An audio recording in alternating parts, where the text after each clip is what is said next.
I'm Bessie. 5 years have passed since that fateful wedding day, yet the memories of that night still feel as vivid as if they happened yesterday. Our wedding video went viral, not for the beautiful garden ceremony or the moving vows, but for the explosive reception that followed. It was a night that changed our lives forever, turning what could have been a disaster into a triumph of love and truth. Let me take you back to that day. The wedding had been a dream come true, a perfect blend of elegance and warmth. I had spent 18 months meticulously planning every detail, from the flowers to the menu, while my mother-in-law, Amelia, constantly found fault with everything. I was from a middle-class family, having worked hard to earn an executive salary and a degree from a top-tier university. My husband, Ethan, came from a wealthy family, and Amelia, a woman of high society, always thought I was beneath her son. 3 hours before I walked down the aisle, everything changed. I was in the bridal suite, getting ready for the most important day of my life, when Ethan's phone buzzed. He had left it behind when he went to prepare with his groomsmen. Against my better judgment, I looked at the screen. It read, "Mom, urgent, read now." After 3 years of Amelia treating me like a gold digger, despite my contributions to Ethan's life, including helping him pay off his student loans, I couldn't resist. The email thread was titled Operation Breakup, Phase Final. My hands trembled as I scrolled through messages dating back 2 years. Amelia and her sister, Penelope, had been scheming to break us up. They had prepared a prenup and arranged for a judge to fast-track the divorce. They had hired an investigator to find dirt on me. And then, there was the attachment that stopped my heart. It was a contract with Lily, Ethan's college ex-girlfriend. Lily had moved back to town last year and, by a strange coincidence, got a job at Ethan's firm. Amelia had insisted on inviting her to our wedding. The contract stated that Lily would receive $50,000 upon a successful breakup, an additional $100,000 if Ethan proposed to her within a year, and full inheritance restoration upon their marriage. It was signed, dated, and notarized. I quickly screenshot everything and emailed it to myself, my lawyer, and my best friend. Then I saw the final message sent at 6 a.m. That morning, tonight's the night. I'll humiliate her during the toast. You comfort Ethan. We'll have them divorced by Christmas. I put the phone down and stared at myself in the mirror. I was wearing a beautiful white dress, with perfect makeup, about to marry a man whose mother was willing to do anything to destroy our marriage for money. Just then, my maid of honor, Ava, knocked on the door. "You okay?" "We need to start photos in 20, she said. "Change of plans," I replied, pulling out my laptop. "I need you to do something for me." The ceremony went smoothly. Ethan cried when he saw me, and his vows were filled with love and sincerity.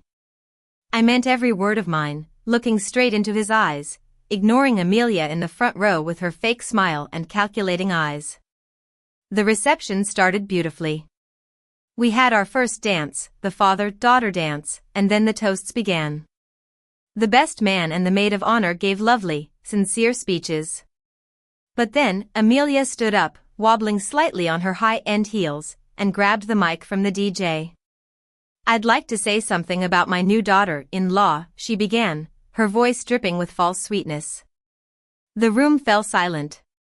Ethan squeezed my hand under the table, completely unaware of what was about to happen.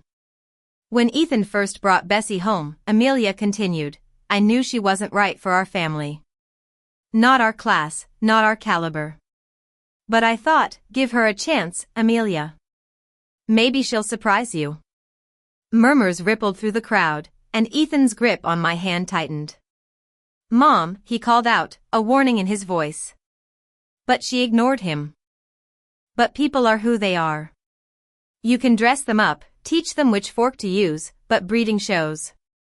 So I'll be honest, she's not good enough for my son. I give it 6 months before he realizes his mistake." The silence was deafening. 200 people stared in shock. My family looked furious, while Ethan's family looked mortified.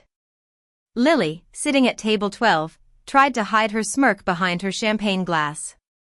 Ethan started to stand up, his face flushed with anger, but I put my hand on his arm and stood up myself. I walked calmly towards Amelia and took the microphone. "You're right," I said clearly. "I'm not good enough for your son." Amelia's eyes lit up with triumph, but I wasn't finished. "I'm not good enough for your son because I would never hire a private investigator to stalk his girlfriend. I would never forge legal documents to steal his inheritance. I would never pay his ex-girlfriend $150,000 to seduce him back." The room erupted in whispers. Amelia's face turned white. "You don't know what you're talking about," she stammered. "Don't I?" I smiled sweetly. "Ava, could you start the presentation, please?" The lights dimmed, and the projection screen behind the head table lit up. There, in 4K clarity, was the email thread, every message, every scheme, and every payment receipt. The contract with Lily's signature was also displayed. "What is this?" Ethan stood up, staring at the screen in disbelief. "Mom, what the hell is this?" "It's fake," Amelia shrieked. "She's lying. She fabricated all of this." "Really?" I clicked to the next slide, showing the bank records. "Because these transfers from your account to Lily's seem pretty real. $10,000 last month, $15,000 the month before, all labeled consulting fees." Lily stood up abruptly, knocking over her champagne. "I need to." "Sit down," Ethan's voice was cold and menacing. "You're not going anywhere." I clicked again, showing screenshots of texts between Amelia and Lily. Target acquired. He's responding to the flirtation. Increase pressure.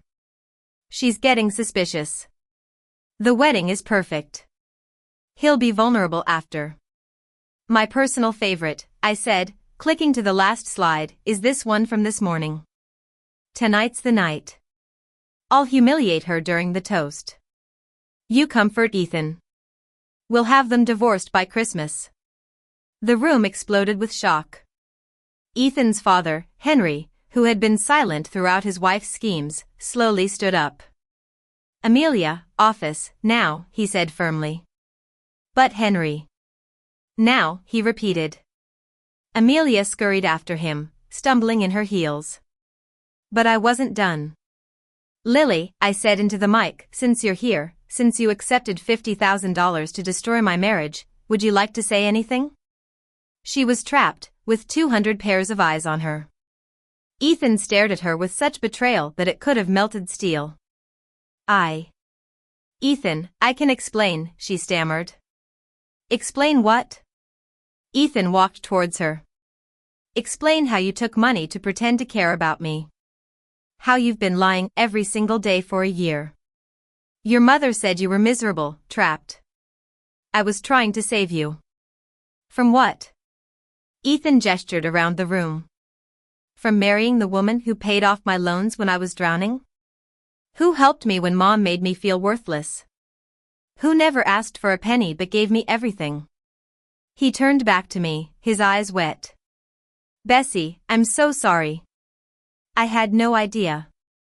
"I know," I said softly.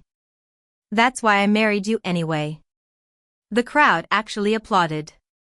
But I held up my hand. "There's more. See, when someone's trying to destroy your life, you have two choices. You can let them, or you can protect yourself." So 3 months ago, when Lily started getting more aggressive, I hired my own investigator. Lily's face went gray. Turns out, this isn't her first rodeo. In Miami in 2019, she broke up an engagement for $30,000. In Dallas in 2021, she destroyed a marriage for $75,000. She's a professional home wrecker, with a whole portfolio. I clicked to show the evidence, police reports, court documents, and testimonies from her previous victims. But here's the thing. I'm not going to press charges because I actually want to thank you both. Amelia, you've given me the greatest wedding gift possible. You've shown everyone exactly who you are. Your son now knows what you're capable of. Your husband knows what you've been spending his money on. Your family knows your true face. And you've shown me that my husband will stand by me even when his own mother attacks. That's worth more than any amount of money. Henry returned, his face like thunder. The marriage is void, he announced.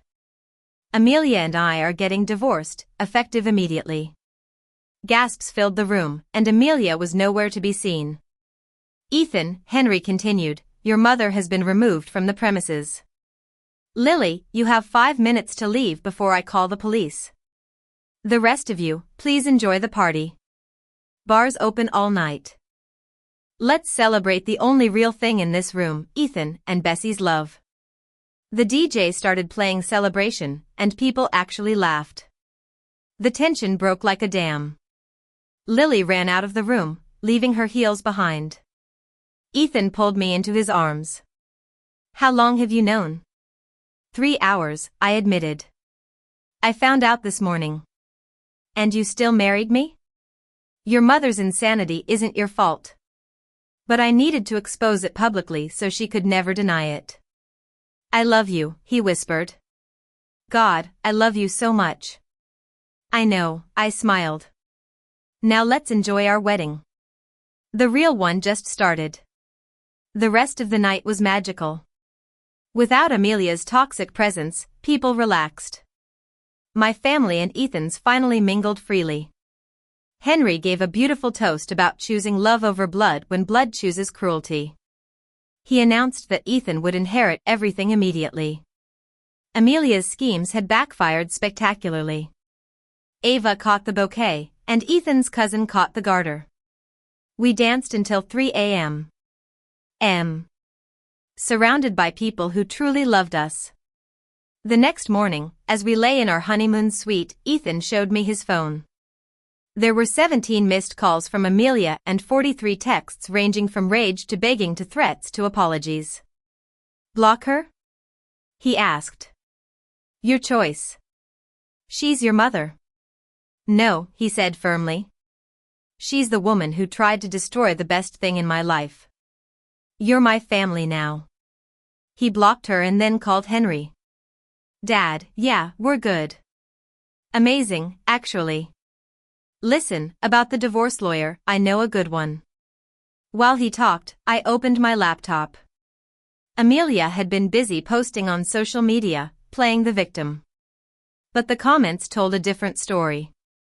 The wedding guests had spread the word, and the screenshots had gone viral in our social circle. Every post was flooded with comments like, we saw the receipts, Amelia and Karma's a bride in white. One more thing, Ethan said, hanging up. Dad found more contracts in her office. She's been doing this for years, breaking up relationships she didn't approve of. 3 of my cousins, 2 family friends, all paid off, all destroyed. But you're the only one who fought back, who exposed her. Dad wants to know if you'll help him contact the others and build a case. Of course, I said. But after the honeymoon. We spent 2 weeks in Santorini, turning off our phones and ignoring the drama. We focused on each other. When we returned, Amelia had moved to her sister's in Florida. Henry had already filed for divorce, and the house was being sold. Justice was being served. The best revenge? We thrived. Ethan got promoted at work, and I started my own consulting firm. We bought a house with our own money, not relying on family wealth. We hosted dinners where no one got ambushed. We built a life free from poison. A year later, I was pregnant. We didn't tell Amelia. She found out through Facebook like everyone else. The congratulations post she tried to make went viral for all the wrong reasons, with someone commenting the screenshots underneath. The internet never forgets. Henry remarried a lovely woman who treats Ethan like her own son. Our daughter calls her grandma. She earned the title by showing up with love instead of schemes. And Lily? Last I heard, she was being sued by 3 of her former victims. Turns out destroying marriages for money is legally questionable. Sometimes Ethan asks if I regret how our wedding went, if I wish I'd just quietly handled it instead of making a scene. I tell him the truth. Amelia chose the stage. She grabbed that microphone thinking she'd destroy me in front of everyone I loved. Instead, she destroyed herself. The mic drop wasn't just about revenge, it was about protection. Every person in that room needed to know what she was capable of. Every future victim needed warning. Every flying monkey needed to see the witch behind the curtain. We're still here, 5 years later, still married, still happy. And every anniversary, Ethan makes the same toast, to my wife, who loved me enough to show me the truth. And to my mother, who showed us exactly who not to become. We clink glasses, kiss, and celebrate the marriage that survived its own wedding. Because sometimes, the best gift you can get is seeing someone's true face before it's too late. And sometimes, the best revenge is simply living well, publicly, despite their best efforts.